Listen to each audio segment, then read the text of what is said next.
Your Royal Highness, mine host, my Lord Mayor, aldermen and sheriffs, my lords, those that work at records, ladies and gentlemen. There's my speech finished. Pray silence for Mr. John Fruin.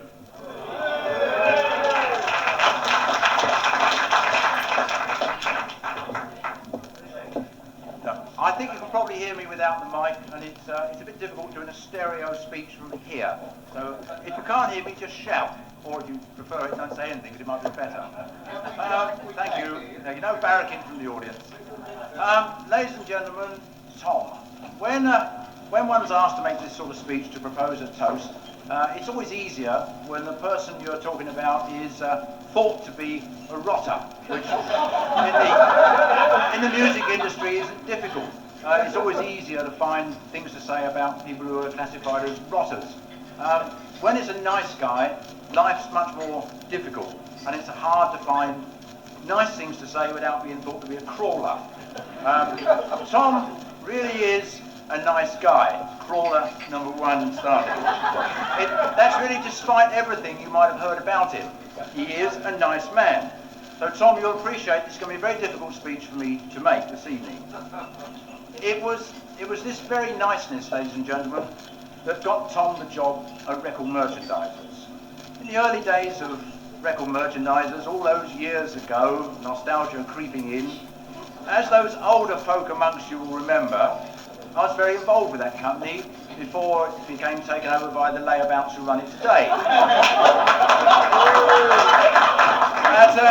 At that point in its infancy, we had two real rotters who started off running it, namely Messrs. Pearce and Hitches. And the board of directors, euphemistically called the board of directors, thought we really need a nice guy to complement them. We go on the good guy, bad guy principle. So we thought of Tom. And we thought he'll compensate for the villainy of the other two. And he did, or at least he told us he did. However, as you will see from the sign above me, this chap who's called Tom Happy rather than Tom it's Irish of course, you can understand why. Quite a long time before that, 20 years ago, Tom came into the business. And I, in fact, was the person who signed his joining form, so it's really my fault. It comes a bit hard, he said, I don't think that's the right sort of phrase to use, yes. It's difficult to remember, it sounds better, it's difficult to remember that it seemed to some of us at the time that we'd already been there 20 years before it arrived. And in fact, I'm proud to tell you there are several in this room who had been there 20 years before he got there. I remember it well at the London depot when Tom joined, because we were stationed in William Road, which then became eventually the CBS depot, and then a one-stop for a time, and now is I know what, but it's still there. And we needed a young, enthusiastic, knowledgeable, aggressive record buyer in the stock department, which seems reasonable, where we purchased 78 RPM records, and occasionally those new things called 45s, and even sometimes long players. Tom, who was about 43 at the time, fitted the bill admirably. We thought, here's the absolute right guy for us. One wanted proof of the incredible efficiency of the EMI middle management of that period. This choice proves it. We were searching for this lad, as we told you, and what did we found? We found a chap who was an engineer by profession, used to bashing about bits of metal, welding cars up together, generally working with metal and making a mess of it. The ideal person, you would have thought, to purchase gramophone records. He's used those same skills through all his years as a buyer, disastrous. He and a number of us here are living proof within corporations that those who fail progress to great heights. Now, unfortunately, I have to tell you this, all really nice people, like Thomas, have inside of them an evil streak. It goes, chaps like me who are not nice don't have this, but chaps like him do. And this being a night of truisms, Honest John being my nom de plume, I feel I have to tell you about it. in those heady days at the London depot, we'd gather some 6 weeks before Christmas, the stock control department, the depot manager, myself, who was the area manager, and discuss what records were going to be hits over Christmas. Now you should remember, this is the BH period, before hype. Therefore we were making assumptions, not predictions. Glances anxiously at press area to see if any press are about. Fortunately no satirical press, only trade press. These meetings were held democratically and without rancour, as all stock control meetings in places like Record Merchandisers are held. And the stock control department would make their predictions, inevitably, lamentably wrong, as with all stock control departments. Having arrived, for instance, at a decision to take in 3,500 Elvis Presley singles, I then tell them to make it 50,000 because the lads in the sales department were going to do a great job, mainly to put 2 fingers up at EMI because we were a wholesaler at the time. And so, reluctantly, 50,000 would be ordered. On this particular occasion, which was, I think, Christmas '62, shortly before our break-up on Christmas Eve, the depot received a visitation from L.G. Wood. Those amongst you, some of you will know this gentleman. Respected, 107 years old and greatly respected in the record industry. LG descended from the cloud on which the management in EMI used to ride in those days and paid us his Christmas bonus trip, bringing the lads some bars of chocolate and the girls a few bottles of wine. As is you want. You think I jest. That's true. Elvis Presley, unfortunately, that Christmas had not gone as well as we thought. He wasn't dead at the time. And on the stairs leading up to the depot, there were 3 flights of stone steps leading up to the 3rd floor in the depot. And we never had enough room in the stock room due to the efficient way the stock control department had overstocking us through the years. So what were called overstocks were stocked on the stairs. This is true, this is why he's laughing. And I was sitting in my office, passing the time of day, eating a chip butty or whatever it is we did there, and an apoplectic L.G. Wood arrived out of breath in my office, having come up the stairs. And he said to me, "Fruin," you're a very familiar term, "Fruin, what are all those boxes doing on the stairs?" "Ah," I said, starting to do my usual tap dance act. As I launched into it, he said, "I know what they are, because I've opened them up on the way up." And he said, "They're all Elvis Presley." Oh, I said, "Are they really?" And he said, "And why have they all got JF on the side of the boxes?" The wretched McDonnell, in league with the drunken layabouts in the sales department, had gone throughout the whole of the depot, as far as I can see, putting JF or John Fruin on the side of every box they could find. LG therefore thought to himself, "Fruin's at it again and we're all overstocked, we're ruined, I'd have to fire him and promote the stock department." And so one of the poor old bugger didn't snuff it at that point, it was a mistake. It was this action which stuck in my mind when Record Merchandisers was formed. And we didn't really take Tom on because he was a nice guy. I was lying earlier on. We took him on because I thought anybody who can pull that sort of trick is the right sort of guy to cope with the manufacturers. He's got to be the man to do it. And he was. And in fact, I'm convinced that he more or less has taught Hassan everything he knows about this. And you know what a devious bastard he is now. Thomas, there are not too many of us with a total lack of ability and knowledge who've progressed so well in the record business, and I feel you and I have a lot in common. And I think the musical comics, not the trade press, describe people who come through the commercial area of the business and make good as coming from the grey area at Christmas before last. So I want to say on behalf of all of us here in the grey area, I want to wish you every health, happiness. I think you and your partners have done a great job in the last few years, and I wish you every possible success, and I want to drink your health as long as you stay out of the deletions business. So, Tom, your health. Come on, the toast is John, stand up.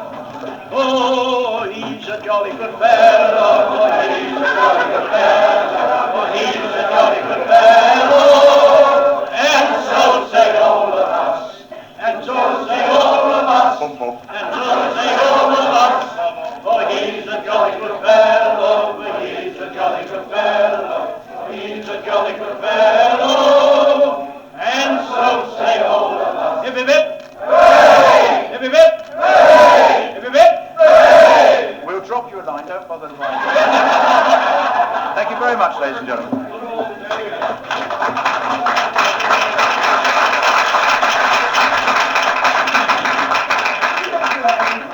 Now, ladies and gentlemen, pray silence for Mr. Monty Presky.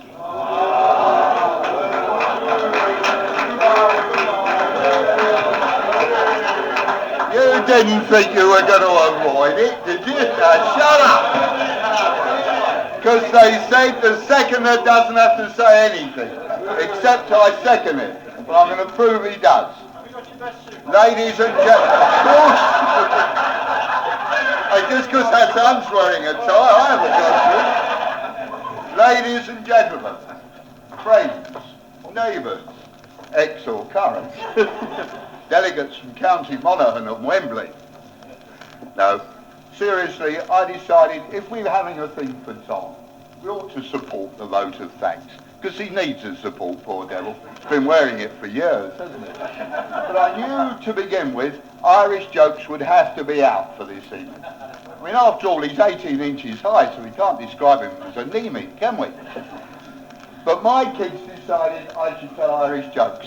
So they got out the best compendium of Irish jokes, volumes 3 to 99. Volumes 1 and 2 are being published later. So I got my Irish joke book ready. But I don't think it's really fair to tell him Irish jokes. I mean, one of them was quite a nice one. It was the story of Tom and Dave sitting in an office. And Tom's doing a crossword. And he's sitting there thinking, or was it Dave doing the crossword? One of them. And Dave said, I've got a clue here that says old MacDonald had one. And Tom said, yeah, a farm. Dave said, how do you spell that? And he said, E-I-E-I-O. Because the other story was one Friday afternoon when they got their number one, you know, they're here. And they were both sitting there very merrily and very happily.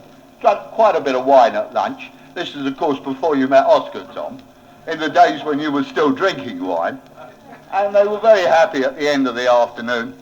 And they looked at each other and Dave said, you know, I wouldn't change this for £1 million. And Tom said, no, not for £1 million. Dave said, I wouldn't change it for £5 million. Tom said, no. Dave said, wouldn't even change it for £20 million. Tom said, now you're talking. But I must tell you what I think is the greatest Irish joke of all the time. The story of the Irishman who went along for the job on the building site. And the building foreman, who was fed up with Irishmen coming along for jobs, said, I'm sure you don't know the difference between a joist and a girder. And the Irishman said, yes, of course I do. Joyce wrote Ulysses and Goethe wrote Faust.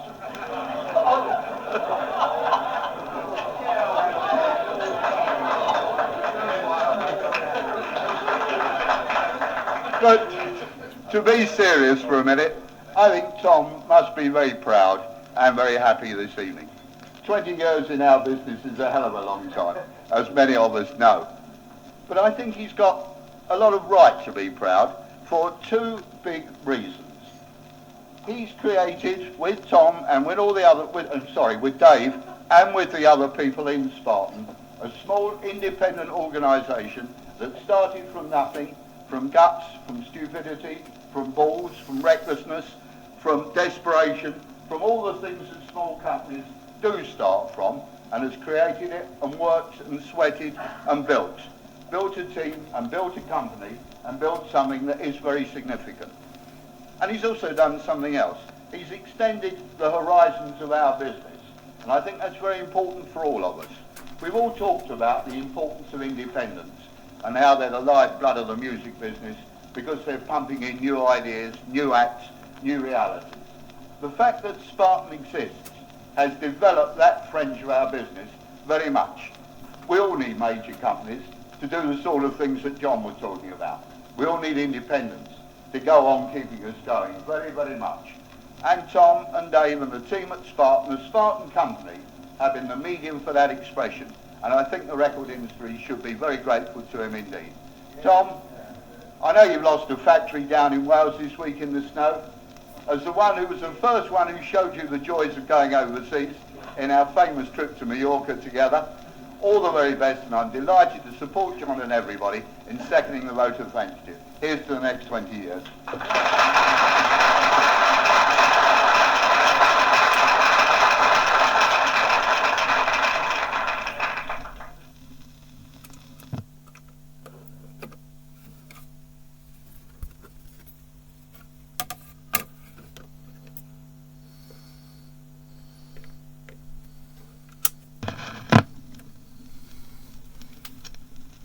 Now, ladies and gentlemen, for the grand old man of the record business, Frank Pearce.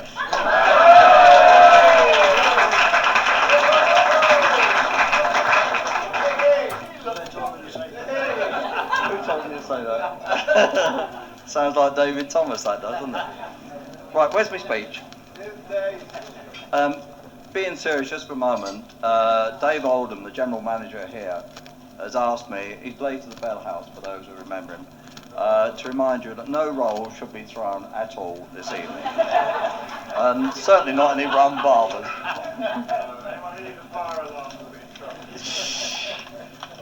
Those who don't understand that joke, you best ask somebody alongside of you, because it goes back a few years.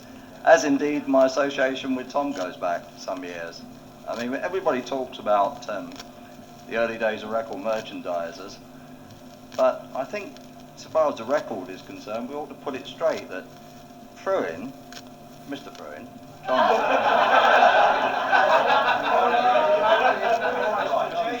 John Shanghaied, and I use that word, myself to begin with, and then Tom and Mike into working, boy it was work in those days. They never gave us any money, not that EMI ever did give us any money. They certainly never gave us any equipment to do the job with. And then eventually we got to the stage where we needed a typist. So we got a very young, very bolshy young lady. And boy was she bolshy. She slammed the door more times than anybody I've ever known. And every time my kitchens came in and wanted tea, she refused to make it. And so what with her, and what with Tom, and what with Wally, and then Olga joined us, boy, what a contingent we had. But in spite of that, we had a lot of fun, and we worked very hard. And I like to feel, and I don't suppose not everybody will agree with this, but I like to feel that in those early days, we did the spade work that makes record merchandise the successful company that it is today. And I've never been very good at thanking people, but I do thank Tom for the friendship and help that we gave each other over the years, and I hope we will remain good friends for many years. You talk about 20 years, that's a long time. He's a really young lad. After 45 years, shut up.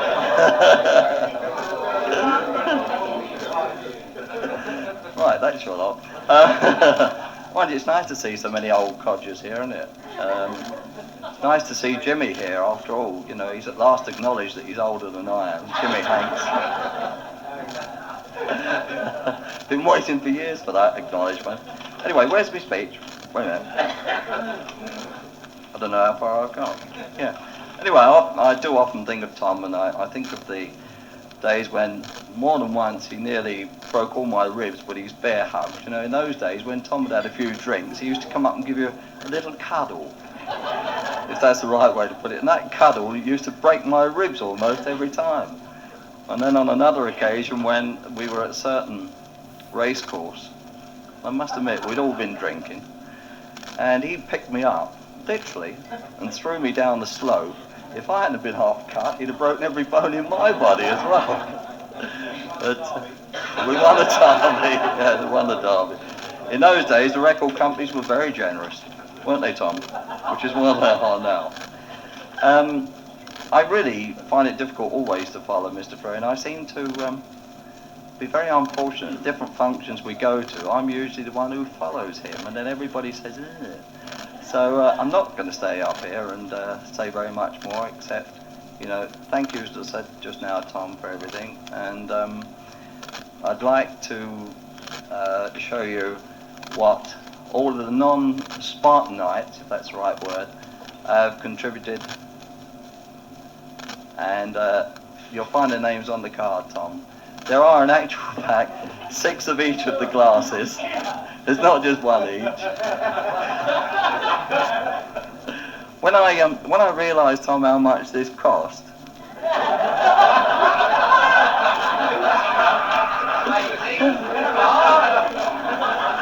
with Monty's training, even at discount at trade, it still cost a lot of money. Shut up. I phoned up the Irish embassy, as a matter of fact, and I asked if there was any sort of deal I could do with them. I asked them what their taste in music was. But I couldn't find enough 78s, actually, Tom, to do a swap over with them. So it looks as though all of you non-Spartanites are going to have to give me the money. But this is from everybody here, Tom, with good wishes and their thanks for your help you've given them and you have over the years, and the business you've given some of them. And we hope Maureen and yourself enjoy it. Okay, thank you.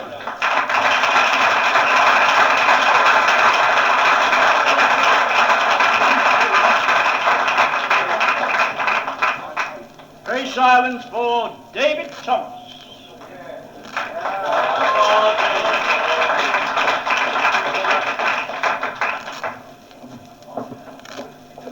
Thank you, Freeman, Hardy and Willis. Ladies and gentlemen, an honoured guest, Tom and Maureen, welcome. We're here tonight to honour a man whose loves in life are his family and horses. Where incidentally he got his first break at the age of 10 when he broke his ankle falling off a horse. The other loves in his life are the art of conversation, where he loves talking, where after a schoolroom dispute, I'm told, he ended up with a perforated tongue. He couldn't talk, had to have it bathed every day in salt water, and the sea was 17 miles away. You could say, a bit like the Financial Times advert, no T McD, no comment. And his anniversary in the music business, which we're all celebrating tonight. 20 years. 20 years of grim determination, of climbing the long, slow ladder of success. And to honour this occasion, I've written a poem.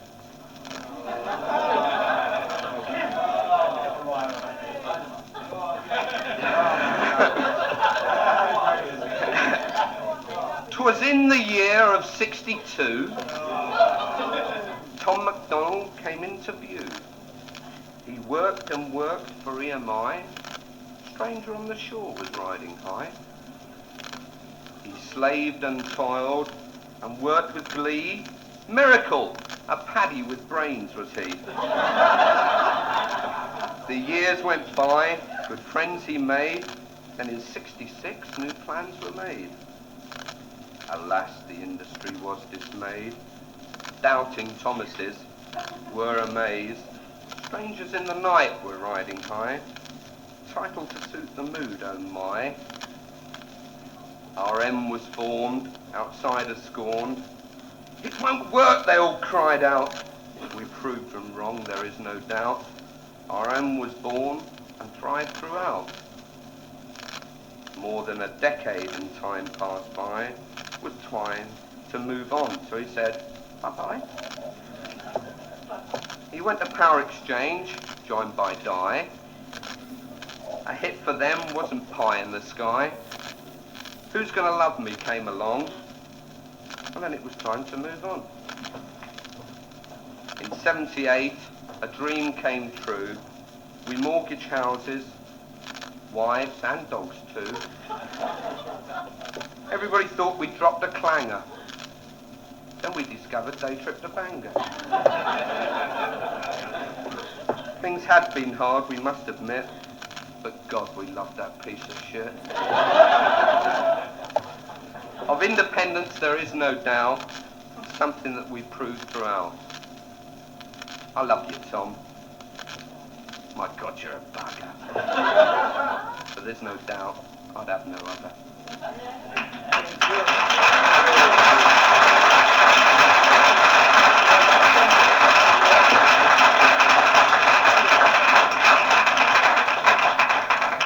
There's been a small collection, and very small now in the Spartan employees, because we don't play an awful lot, which I'd like Tom to come up, actually, if he could. And accept.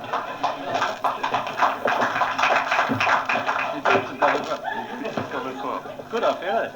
We decided that Tom, after working the average 3.5 hours a day that he normally does by the time he gets in and things, should start having some leisure time. No, seriously, he does tend to be a bit of a workaholic.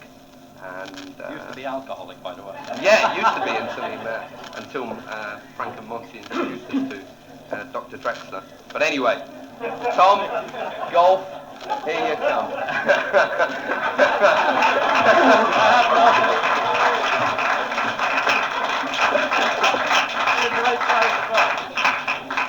Thank you. Hey, there's nothing in the bag. How do you wear it? Also, as is fairly normal in the record business, it's very, very rare to get a platinum disc, and we think that 20 years in the record business, when most people seem to last 20 weeks, it deserves a platinum disc, actually. Actually, Tom, thank you for that. 5 years ago, you tried to get me to RM. I knew there's a reason for you to hate me, and now I know what it is. I've been with Spartan for 6 months, and on behalf of the industry, Tom, we present you with a 20 years in the record industry platinum disc. How's that? Thank you very much.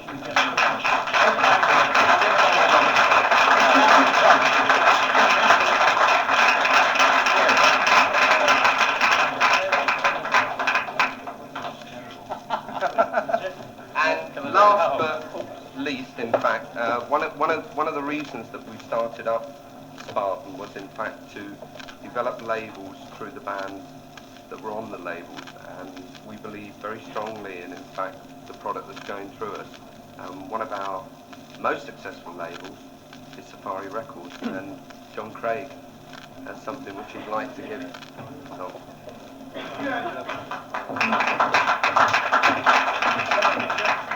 I've got to tell you, Tom, that there would have been more people here tonight, except they couldn't get their cars out of the yard at Spartan.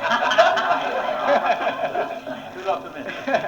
No, we want to thank you very much for 2.5 great years. It's a long while since we came in the yard with our stock in the back of the car. Wayne County in the back of a Rolls Royce, by the way.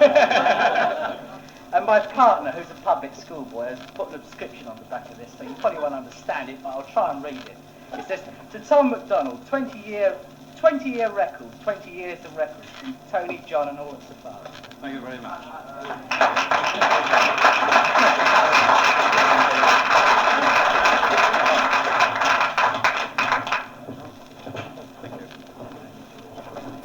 Thank you very much. Please silence for Tom. Well, how to follow that, I have no idea. First of all, I'm at a disadvantage. I can't talk like John Fruin. I can't dress like Monty Presky. No chance of following Frank Pearce. And I can't write poetry like that company. So, I don't even know where I can start. One thing, I did get a bit of a surprise tonight, because when I was coming in, I expected a crowd here. And the biggest surprise I got was that when I got here, I hadn't sussed it out at all. It was about 10 times as many as I expected. But Mr. Thomas over here, Thomas Esquire, is a dead giveaway on any of these dudes, because if there's anything happening which you're supposed to know about, he never stops talking.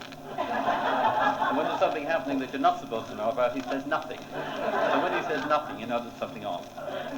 So I sussed out that there was something going on, but the surprise was that I hadn't sussed out what was actually going on. All I can really say is 20 years in the business seems a long time until you see how long Frank Pearce has been in it. It's still a long time. It's been an absolute pleasure from day one. Hard, but pleasant. and to see all the old faces around, and some of them bloody old, particularly Jimmy Hank, any excuse is a good enough excuse to get a get-together. The only thing I'm wondering is that next year is my 21st year in business. I wonder, can we have the celebration all over again? And the presents, of course. All I can really say is to everybody, thank you very much indeed, for not only for the presents, but for coming. And I hope that, it's not going to be the only time that all the faces, particularly the wives included, is going to have an opportunity to get together. I think that the record business is very much a family, and I think we don't see the family often enough. And I hope to be arriving here at a few more celebrations in the next 20 years. Thank you all very much indeed.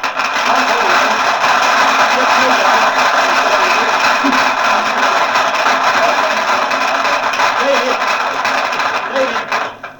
and Mrs. Boy, his wife.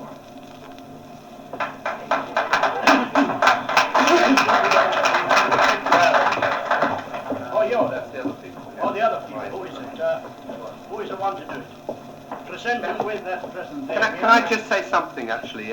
It's quite interesting this evening because although it's 20 years in the business for Tom here, it's also Max and Maggie's anniversary this evening.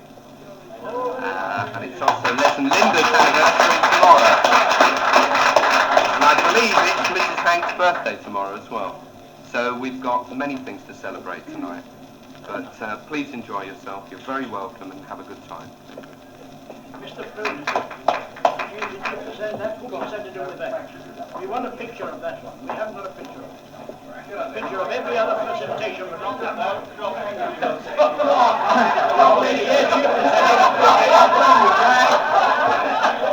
Present it, Frank, not take it. Present it. Nice and easy now. Well, the tray's not included. They are now nice and that's it. Hold it. That's it. Shake hands. Can you just come this side of the mic? Turn it. It's in the picture. All is in the picture. This is for our ballroom dancing in Mallorca some years ago. Just this way. One more. All right? Thank you very much.